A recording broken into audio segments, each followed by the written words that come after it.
Altro che Masterchef. Per giudicare i menù del suo ristorante di Piazza dei Signori ha scelto i giudici più severi, i rugbisti del Petrarca. Se un rugbista dice che si mangia bene veramente, quindi stasera sentiremo anche i loro commenti. Sulle birre sono sicuro che non ci avranno niente da dire. Lui è Franco Manna, imprenditore che ha avuto il coraggio in un momento economico non proprio favorevole di sollevare una delle numerose serrande che in centro erano rimaste abbassate per tanto tempo.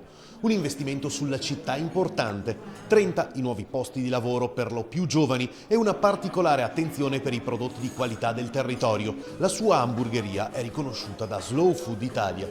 In onore del Veneto ha inserito un hamburger con la soppressa nostrana. È seguita tutta la filiera di produzione, conosciamo il produttore della nostra carne, mentre anche gli altri prodotti sono nel segno della qualità. All'inaugurazione dell'Ham Holy Burger presente il presidente di Slow Food Veneto Mauro Pasquali e la vice sindaco nonché assessore alle attività commerciali Eleonora Mosco, per cui ogni nuova apertura in centro significa nuovo slancio per il sistema Padova.